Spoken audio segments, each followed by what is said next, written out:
හරි. දරුවනේ අයිබෝ. අද මම ඔයගොල්ලන්ගේ මේ ක්ලාස් එකේ තමයි වීඩියෝ ක්ලාස් එකේ පළවෙනි සෙෂන් එක තමයි ගෙනෙන්න බලාපොරොත්තු වෙන්නේ. හරිද? එතකොට මේකේ ලින්ක් එක මම ඔයගොල්ලන්ට දෙනවා. ඒ ලින්ක් එක තමයි කාටවත් ෂෙයා කරන්න බෑ ඔයගොල්ලන්ට. ඒක ෂෙයා කරන්න යන්නත් එපා. මොකද හේතුව එතකොට සමහර වෙලාවට ඔයගොල්ලන්ගේ ඊමේල් ඇඩ්‍රස් බෑන් වෙන්න තියෙනවා. රයිට් ඒ සිස්ටම් එකේ හැටි. ඒක නිසා ඒක කාටවත් ෂෙයා කරන්න එපා. ඒ ලින්ක් එක කාටවත් යවන්න එපා.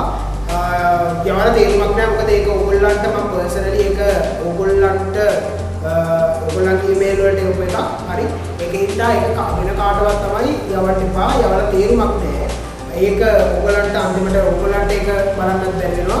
වෙන කට්ටියට එකකින් කොහොමවත් බලන්න බෑ. රයිට්. ඒකින්ද පුළුවන් තරම් ඕගොල්ලෝ වැඩ කරන්න ඕගොල්ලන්ට එයපු ලින්ක් එකකින් විතරක් ලොග් වෙන්න. හරිද? මේපද. ඕගොල්ලන් නම් මුලින්ම ඉවර කරන ටියුට් එකක්. ඒ ටියුට් එක මම හිතන්නේ දැන් ඕගොල්ලෝ කරලා ඇති. මම Zoom class එකකින් ඒකේ කොටසක් ගෙනාවා. රයිට්. නමුත් ඒකට කීප දෙනෙක්ට සහභාගී වෙන්න අවස්ථාවක් කියලා මට එවලා තිබ්බා. හරි.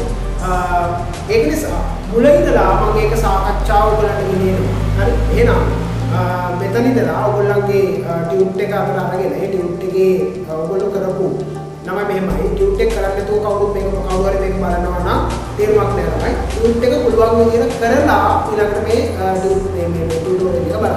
හරි. එහෙනම් මෙතන ඉඳලා ඔයගොල්ලන්ට ටියුටෝරියල් එක ගෙනියනවා. එහෙනම් එකතු වෙන්න ටියුටෝරියල් එකත් එක්ක මෙතන. හරි. හරි. ගන්න ඔයගොල්ලන්ගේ ටියුට් එක. ඒක පළවෙනි එක බලන්න. සියලු දේ තනිය ඇත්තේ. ගින්න, ජලය, වාතය, පස. සියලු දේ තනිය ඇත්තේ. ගින්න, ජලය, වාතය, පස. right. ළමයි. මේක කිව්වේ ඇත්තට විද්‍යාඥයෙක් නෙවෙයි. හරි. දාර්ශනිකයෙක්. ඒ කියන්නේ ළමයි විද්‍යාඥයෙක් කියලා කියන්නේ සාමාන්‍යයෙන් යම්කිසි නිරීක්ෂණයක් පදනම් කරගෙන ඒ පරීක්ෂණයක් කර නිරීක්ෂණයක් පදනම් කරගෙන නිගමන වලට එන්නේ. දාර්ශනිකයන් කියනවා එයා යම්කිසි දෙයක් දැකලා ඒක ගැන තර්කානුකූලව හිතලා එයාගේ දියුණු කරපු මනසෙන් හිතලා ඒක ගැන නිගමන වලට එන මිනිස්සෙක්. හරි. එතකොට සියලු දේ දැරිය ඇත්තේ ගින්න, ජලය, වාතය, පස කියන සංකල්පය වලින් ඉදිරිපත් කරේ ළමයි. එම්පිඩෝක්ලිස්.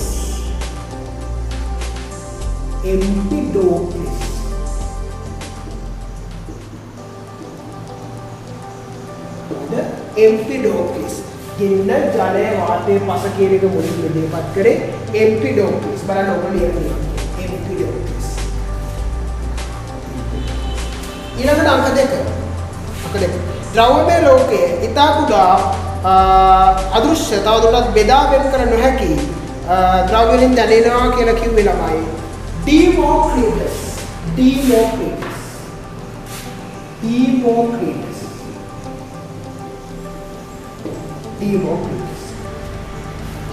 ඊළඟට නොබැදිය හැකි අත්‍යන්ත කුඩා අංශ පැවති නොහැකි බව කිව්වේ ඇරිස්ටෝටල්.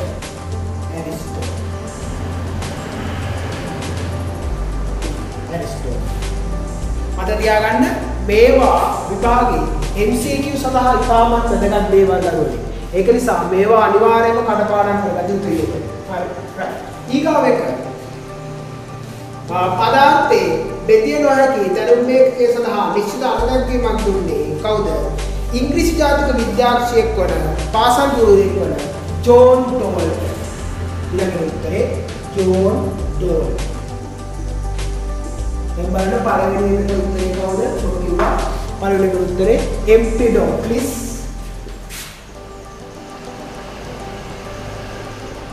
දෙවෙනි එකට උත්තරේ ඩීමෝක්‍රිටස්. තුන්වෙනි එකට ඇරිස්ටෝටල්. හතරවෙනි එකට ජෝන් ඩෝල්ටන්. පස්වෙනි විද්‍යුතයේ මූලික අධ්‍යක්ෂක සහ ඉලෙක්ට්‍රෝන යන නම යොදලා ලද්දේ කවුද? J.G. Stone. මෙම ඉලෙක්ට්‍රෝන හොයාගත්තේ මෙයා නෙමෙයි. ඉලෙක්ට්‍රෝන හොයාගත්තේ කවුද? J.J. Thomson. නමුත් ඉලෙක්ට්‍රෝනයේ නම දුන්නේ කවුද? Stone. දැන් මෙහෙම නම් මම උදාහරණයක් දෙන්න සාමාන්‍යයි. යම්කිසි ළමයෙක්ට නමක් දාන්නේ අරිසන් කවුද? කියලා කෙනෙක් කියලා හිතන්න.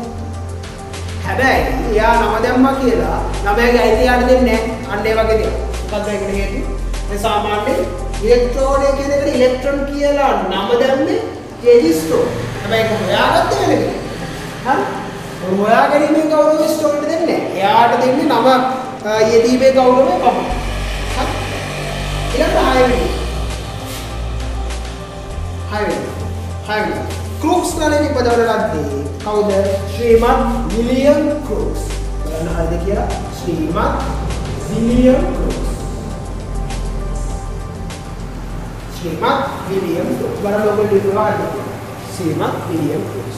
ඊළඟට 7 වෙනි.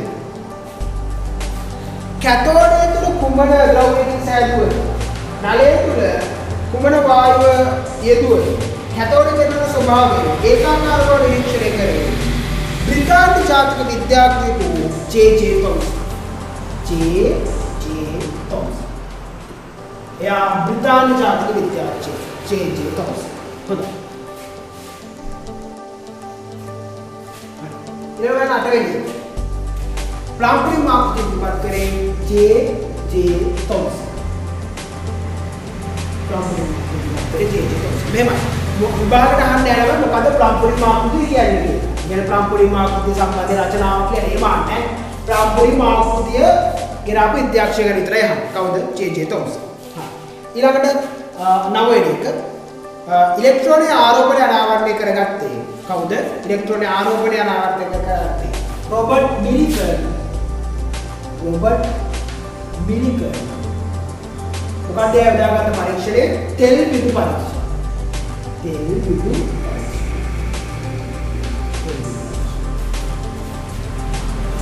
ඊළඟට 10 වෙනි. ඉලෙක්ට්‍රෝනයේ ඊ බෙදීමේ අනුපාතය සොයාගත්තේ කවුද? ඉලෙක්ට්‍රෝනයේ ඊ බෙදීමේ අනුපාතය සොයාගත්තේ. ඊ බෙදීමේ අනුපාතය සොයාගත්තේ ජේ.ජේ. තොම්සන්. ජේ.ජේ. තොම්සන්.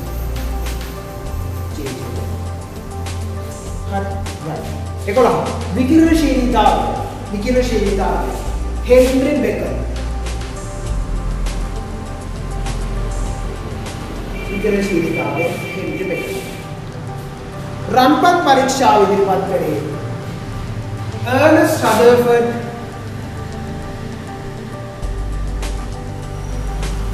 ගයිගර් සහ මාස්ටර්. අර්නස්ට් රදර්ෆර්ඩ්, ගයිගර් සහ මාස්ටර්. ඒගොල්ලෝ තමයි රන්පත් පරීක්ෂාව ඉදිරිපත් කරන්නේ. right? ඊගා ප්‍රෝටෝන සොයා ගැනීමේ ගෞරවය අර්නස්ට් රදර්ෆර්ඩ්.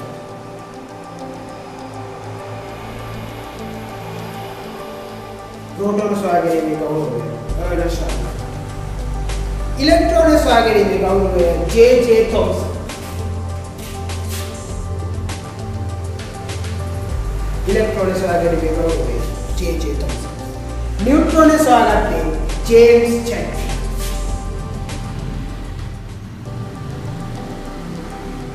James chat. ඊළඟට හිරුවට ග්‍රහලෝකයන් ආස්සේ න්‍යෂ්ටියට ඉලෙක්ට්‍රෝන ගමන් කරන බව නීල්ස් බෝර්.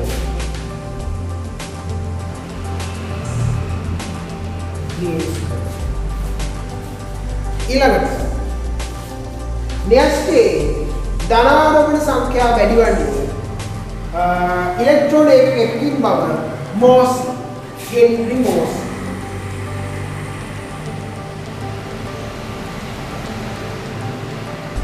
හෙන්රි මෝස්. තහත ස්කන්ධ වේදමානය ජේ.ජේ. තොම්සන්. ස්කන්ධ වේදමානය ජේ.ජේ. තොම්සන්.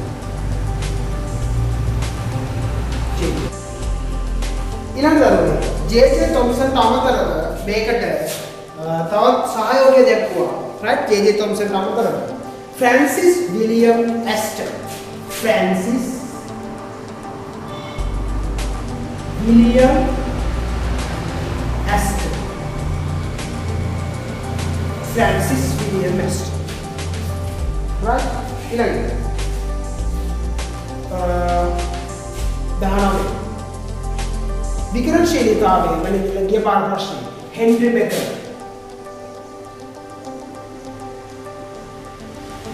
විද්‍යාල ශූන්‍යතාව හෙන්රියට. 20 ශක්තිය ක්වොන්ටමීකරණය වී ඇති බව. ශක්තිය ක්වොන්ටමීකරණය වී ඇති බව හොයාගත්තා. ජර්මන් ජාතික විද්‍යාඥයෙකු Max Planck Max Planck.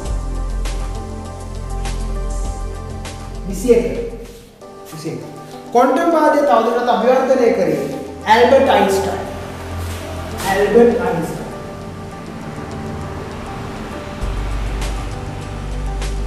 Albert Einstein.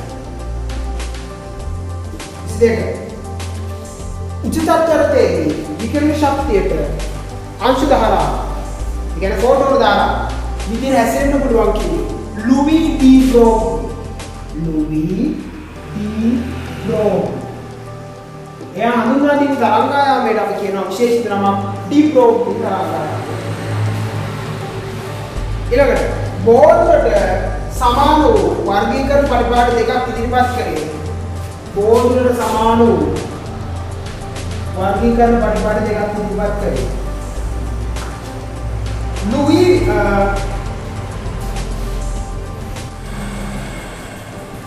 काउदर Dmitry Mendeleev सह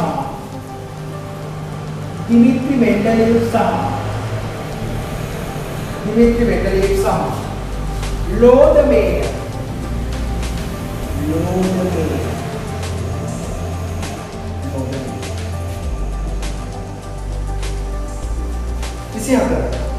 ये 12 प्रश्न धन आरोपण प्रयत्न परीक्षणात्मक सनात करे गोल्डस्टीन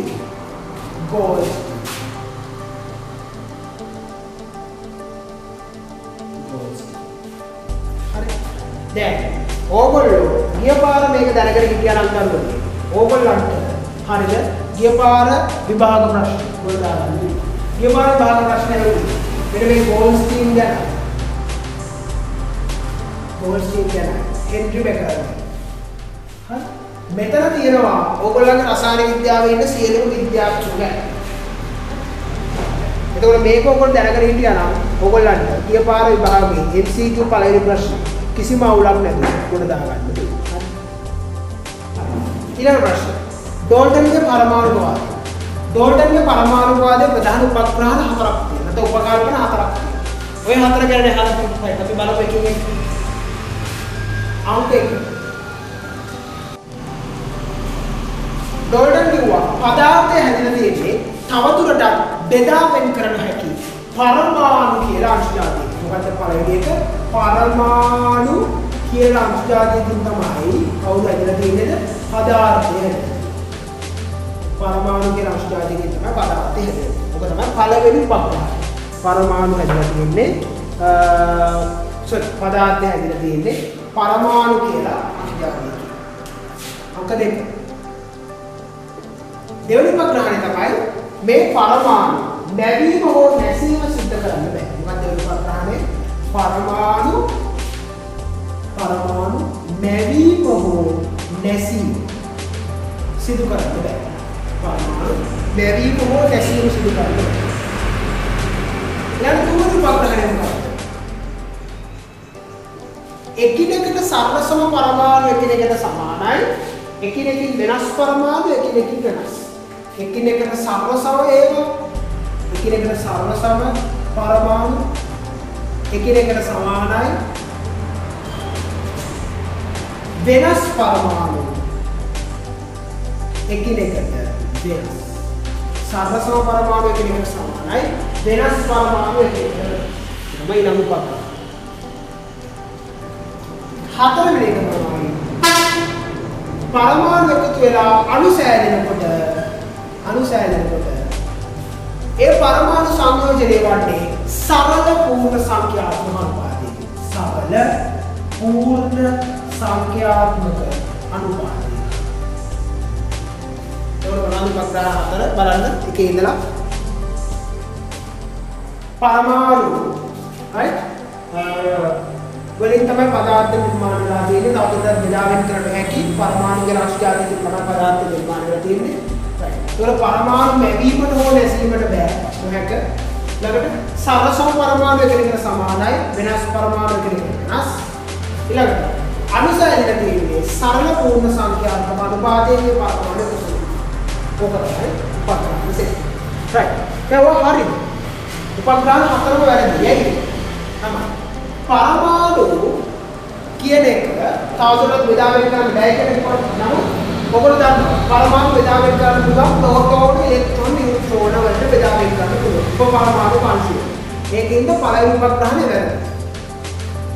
නැවීම නෝ නැසීම නොහැක කියනකෝ එහෙම එකක් නෑ. ඔයගොල්ලෝ දන්නවා ඇති සූර්යාගේ මතු පිට න්‍යෂ්ටි විකණ්ඩනය වෙනවා. තව න්‍යෂ්ටි විලයනය වෙනවා. න්‍යෂ්ටි විකණ්ඩනය අපි ඉස්සරහට ඉගෙන ගන්නවා. න්‍යෂ්ටි විකණ්ඩනය සහ න්‍යෂ්ටි විලයනය වෙනවා. නැවීම නෝ නැසීම නොහැක කියන එකත් වැරදි. සර්ව සමය වෙනස් පරමාණු වෙනස් කියන එකත් වැරදි. ඒකට හේතුව සමස්ථානික නිසා. මේක වැරදි. සමස්ථානික නිසා. අයිසෝටෝප් සමස්ථානික නිසා මේක වැරදි. ඊළඟට අණු සෑදලා තියෙන්නේ සරල පූර්ණ සංඛ්‍යාත්මක අනුපාත වලින් කියන එකත් හරිද නෑ. ඒකත් වැරදි. ඇයි? සරල වෙන්නත් පුළුවන් සරල වෙන්නත් පුළුවන්. සරලම එකේ හැම තිස්සම සංයෝජනය වෙන්නේ. දැන් උදාහරණයක් විදිහට C6යි H12යි O6 සරල නෑ සරල නෑ. අවුරුද්දකට මේක සම්පූර්ණ කරන්න පුළුවන්. නමුත් C6 H12 O5 කියලා අණුවක් ලෝකේ පාත් වෙනවා. එතකොට හැම තිස්සම සංයෝජනය වෙන්නේ. සරල පූර්ණ සංඛ්‍යාත්මක අනුපාත වලින් නෙමෙයි. හොඳට මතක තියාගන්න. ඊළඟට තුන. හරි. කැතෝඩ කිරණ වල ගුණ. මොනවාද කැතෝඩ කිරණ වල ගුණ? පළවෙනි එක තමයි ගම්ම්‍යතාවයක් ගන්න. ගම්ම්‍යතාවයක්. කොහොමද අපි ගම්ම්‍යතාවයක් කියනවා කියලා එක හරියට පැහැදිලි කරගන්න. කැතෝඩ කිරණ වල ගම්ම්‍යතාවයක් කියන්නේ තමයි අර කැතෝඩ කිරණ වල යන මාර්ගයේ තියෙන හබල් සකක් කරගැනීම. එයාගේ හබල් සක කරගැනීමේ පරීක්ෂණය වගේ. මොකද හබල් සක කරගැනීමේ පරීක්ෂණය කියන්නේ කැතෝඩ කිරණ නලයක් අරගෙන ඒ කැතෝඩ කිරණ නලය ඇතුළට හබල් සකක් ස්ථාපනය කරන්න තියෙනවා. ඒවල අපි කැතෝඩ කිරණ යන්න සැලසුවාම ඒ කැතෝඩ කිරණ වැදීම නිසා හබල් සක කරගැනෙනවා. හරි. එතකොට මේ හබල් සක කරගැනීමේ කැතෝඩ කිරණ වල ගම්ම්‍යතාවය මොනවද ගම්ම්‍යතාවයක් කියලා කියන්නේ? ස්කන්ධයක් තියෙනවා ප්‍රවේගයක් තියෙනවා. ඒවත් ගම්ම්‍යතාවයක්. අංක 2. අංක 2. අංක 2. කැතෝඩ කිරණ වල ඊළඟ ගුණය තමයි කැතෝඩ කිරණ විනාශය. ඉලෙක්ට්‍රෝන ධාරාවක් කැතෝඩ කිරණ කියන්නේ විනාශය. කොහොමද විනාශය කියලා බලන්න කැතෝඩ කිරණ. එයා විද්‍යුත් ශේෂ්ත්‍රයේ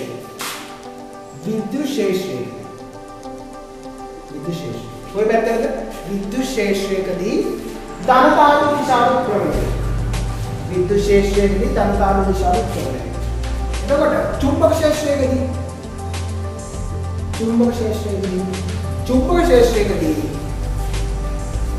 උත්ක්‍රමණය වෙනවා චුම්බක ශේෂ්ත්‍රයට ලම්බකව අනෙකුත් ඍණ අංශු චලනය වන දිශාව චුම්බක ශේෂ්ත්‍රයට ලම්බකව අනෙකුත් ඍණ අංශු චලනය වන දිශාව උත්කලනය. ඊළඟට අංක 3 බලන්න. කැතෝඩේ විදිහට මොන ලෝහය භාවිතා කරන්නේ? අභ්‍යන්තරේ මොන වායුව දැම්මද? කැතෝඩේ විදිහට මොන ලෝහය භාවිතා කරත් අභ්‍යන්තරේ මොන වායුව දැම්මත් මෙයාගේ ආරෝපණය ස්කන්ධය ඊබෙදීමෙන් අනුපාතයයි. ආරෝපණය ස්කන්ධය ඊබෙදීමෙන් අනුපාතයයි. ආරෝපණය ස්කන්ධය ඊබෙදීමෙන් අනුපාතයයි. ඊට අමතරව තවත් ගුණ මොනවද? මේගොල්ලන් ඊට අමතරව මේගොල්ලන්ගේ තවත් ගුණ තමයි. ඊළඟ තමයි කැතෝඩ කිරණ. කැතෝඩේ ලම්බ පොඩි කොට. රයිට්. ඔය ටික ඕගොල්ලෝ මතක තියාගන්න ඕන. කැතෝඩ කිරණ වල ලක්ෂණ විදිහට. ඊළඟට පහත ධන කිරණ වල ලක්ෂණ. ධන කිරණ වල ලක්ෂණ. ධන කිරණ මොන ආරෝපිතයි? ධන කිරණ ධන ආරෝපිතයි. ධන කිරණ ධන ආරෝපිතයි. අංක 1 එයා ධන ආරෝපිතයි. රයිට්? ධන ආරෝපිතයි. අංක 2 तो දැන් ධනාරෝපණය කියලා කොහොමද හඳුනගන්නේ? එයා ඍණ තාදුව දිශා උත්ක්‍රමණය විද්‍යුත් ශේෂ්ත්‍රයක චුම්බක ශේෂ්ත්‍රයකදී චුම්බක ශේෂ්ත්‍රයකට ලම්බකව අනෙකුත් ධන අංශු චලනය වන දිශාව චලනය ධන ඊගාවට ධන කිරණ ඊගාව ලක්ෂණය තමයි ගම්ම්‍යතාවයක් තියෙනවා. අර කලින් වගේම හබර සකස් කරනවා. ගම්ම්‍යතාවයක් කරනවා. කොහොමද හඳුනන්නේ? එයා ගමන් කරන මාර්ගයේදී හබර සකස් කරනවා. ඊගාව ධන කිරණ සාමාන්‍යයෙන් අභ්‍යන්තරයේ තියෙන වායුන් මත වෙනස් වෙනවා. ප්‍රධාන වශයෙන්ම මේ වායුව මත එයාගේ ස්කන්ධය ආරෝපණය ඊබැදීම එම අනුපාතය වෙනස්. ඒකට අභ්‍යන්තරයේ වායුව අණුව ස්කන්ධය ආරෝපණය ඊබැදීම එම අනුපාතය කියන ඒවා වෙනස් වෙනවා. ඊගාවට ධන කිරණ ගන්න. ධන කිරණ right ධන කිරණ යමක දැන් ධන කිරණ හැදෙන්නේ කොහොමද කියලා ධන කිරණ හැදෙන්නේ දැන් මෙහිම කැතෝඩ කිරණ නලයක් තියෙනවා. මේ කැතෝඩ කිරණ නලේ මෙතන තියෙනවා කැතෝඩය මෙතන තියෙනවා ඇනෝඩය right මෙතන තියෙනවා කියලා හිතන්න ඔයා හිතන්නකො හීලියම් වල තියෙනවා කියලා හිතන්න. එතකොට මේ කැතෝඩ කිරණ ගිහිල්ලා මෙයාගේ වැඩිලා මෙයාගෙන් හැදෙනවා හීලියම් 2+ වගේ අය. එතකොට මෙයා මේ පැත්තට ගමන් කරනවා මෙතන. එතකොට මෙන්න මේක උනට තමයි ධන කිරණ කියලා කියන්නේ. නැත්නම් ධන කිරණ කියලා කියන්නේ කැතෝඩ කිරණ වගේ කැතෝඩෙන් හැදෙන එකක් නෙමෙයි. ඒකත් හොඳට මතක තියාගන්න. එතකොට කැතෝඩ කිරණ වගේ ධන කිරණ ඇනෝඩෙන් හැදෙන මේ පැත්තට එනව නෙමෙයි. හරිද? ඒ කැතෝඩ කිරණ කියන මේ වායුවේ වැඩිම නිසා ඒ වායුව අයනීකරණය වීම නිසා තමයි මේ පැත්තට ගමන් කරන්නේ. ඒක ටිකක් පහළ. හරි ඊළඟට වගුවක් තියලා තියෙනවා. මෙතන දීලා තියෙන විස්තර. ප්‍රෝටෝන, ඉලෙක්ට්‍රෝන, නියුට්‍රෝන. right. බලන්න අංක 1. අංශීය සංකේතය. හරි. දැන් මතක් කරලා බලන්න. ප්‍රෝටෝනයේ සංකේතය මොකක්ද? සිම්පල් P එකයි එක. ඉලෙක්ට්‍රෝනයේ සංකේතය E ඍණ එකයි. न्यूट्रॉन संकेतය n बिंदुවයි එක.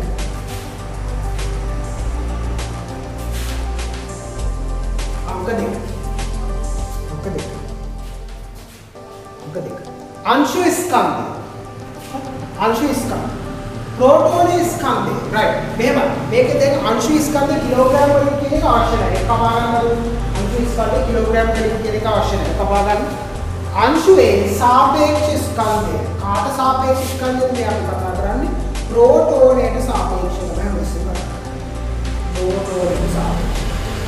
එතකොට ප්‍රෝටෝනයට සාපේක්ෂව ප්‍රෝටෝනයේ ස්කන්ධය 1යි ඉලෙක්ට්‍රෝනයේ ස්කන්ධය ප්‍රෝටෝනයට සාපේක්ෂව 1841යි ප්‍රෝටෝනයට සාපේක්ෂව නියුට්‍රෝනයේ ස්කන්ධය සාපේක්ෂ ස්කන්ධය විතරයි. ඊළඟට ආරෝපණය දීලා තියෙනවා right ඒ ආරෝපණය කියන කපා ගන්න. ඔයගොල්ලන්ගෙන් අහන්නේ සාපේක්ෂ ආරෝපණය විතරයි right සාපේක්ෂ ආරෝපණය කාට සාපේක්ෂවද ඒ ප්‍රෝටෝනයට සාපේක්ෂව කරනවා.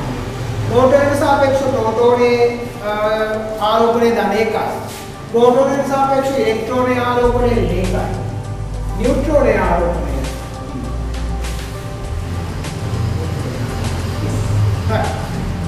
ඊළඟට සොයාගත්තේ ප්‍රෝටෝනේ හොයාගත්තේ කවුද?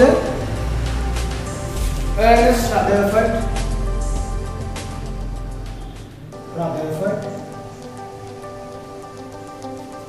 ඉලෙක්ට්‍රෝනේ සොයාගත්තේ කවුද? තොම්සන්. නියුට්‍රෝනේ හොයාගත්තේ කවුද? James Chadwick.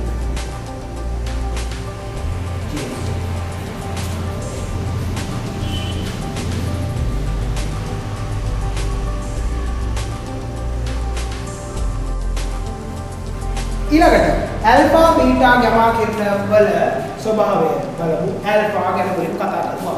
ඇල්ෆා. ඇල්ෆා කියන දරුවනේ. ඇල්ෆා කියලා කියන්නේ බලන ස්වභාවය. මේවා හීලියම් න්‍යෂ්ටි.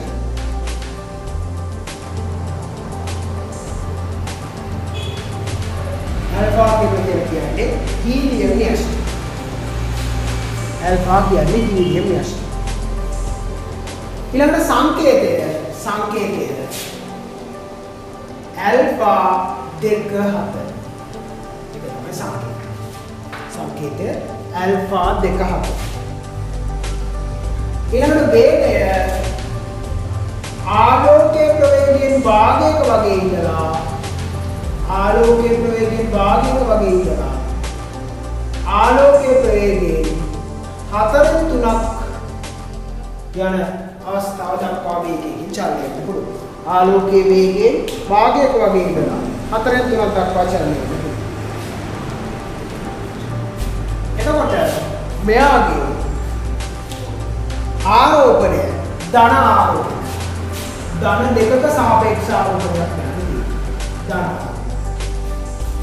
ඊගොල්ලෝ විවිධාමය හැකියාව ඉතා සුළයි.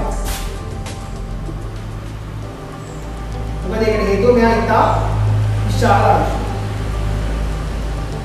අයනිකාරක හැකියාව කියන්නේ මෙයාගේ එක කාගේ හරි වැදුනොත් ඒ වැදින එක්කෙනා නැත්තම් ඒ මෙයාගේ වැදුනහම ඒ වැදුම් ලබන එක්කෙනා අයන බවට කැඩීමට හැකියාව මෙයාගේ අයනිකාරක හැකියාව ඉතා වැඩි. ඉතා විශාලයි.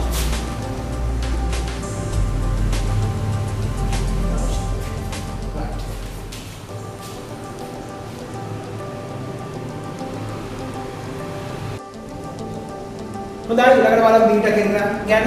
Beta right. බීටා වල ස්වභාවය. බීටා කියන්නේ ඉලෙක්ට්‍රෝන. සංකේතය. බීටා ඍණ 1.0. බීටා ඍණ 1.0.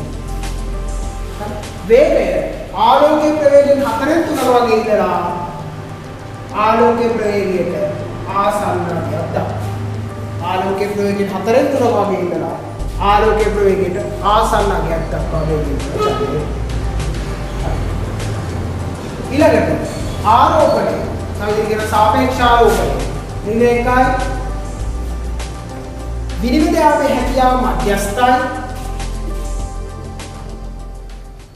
අයනිකාරක හැකියාව මධ්‍යස්ථයි.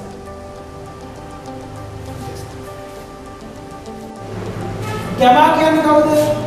ගැමා කියන්නේ විද්‍යුත් චුම්බක විකිරණ විශේෂ. ගැමා කියන්නේ විද්‍යුත් චුම්බක විකිරණ විශේෂ. සංකේතය ගැමා බිඳුවයි පිළ. ගැමා බිඳුවයි පිළ. ඒගොල්ලෝ ගැන කතා කරන්න දෙයක් නැහැ. ඒගොල්ලෝ ගමන් කරන්නේ ආලෝකයේ ප්‍රවේගය.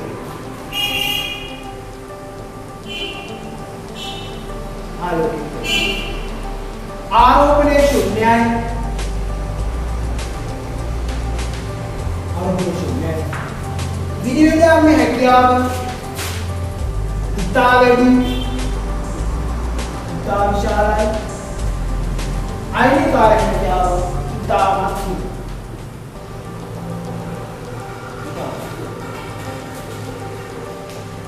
මෙන්න මේ දෙයක් මතක තියාගන්න ඕනේ.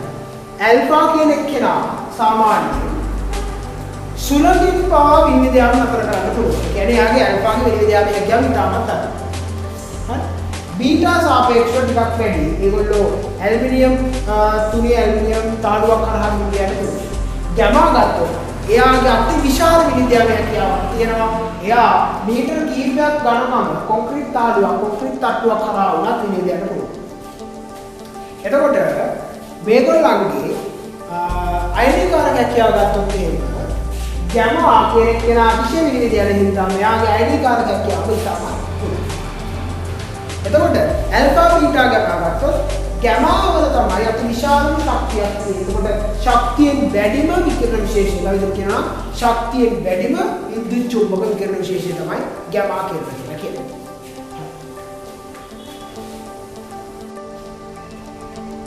right. දැන් මම මේ කොටස ඔයගොල්ලන්ට දැන් එව්වා. ඒ ටික දැන් ඔයගොල්ලෝ සාකච්ඡාව බලන්න right? දැන් ඔයගොල්ලෝ ඊළඟ ටික කරලා right? ඔයගොල්ලෝ කරපු සෙට් එක මට එවන්න. ඒ එවන කට්ටියට තමයි මම ඊමේල් එකක් කරා ඊළඟ කොටස සාකච්ඡාව වෙනවා. හරි. එහෙනම් ළමයි හැමෝම පරිස්සමෙන් ගෙවල් වලට ඉඳලා වැඩිටික් කරගන්න. හරි. එහෙනම් හැමදිනාටම උත්සාහයි. මෙතනින් මම මේ සෙෂන් එක ඉවර කරනවා. වීඩියෝ එක නවත්වනවා. හරි. එහෙනම් හැමෝටම අයබෝවන් දෙන්න.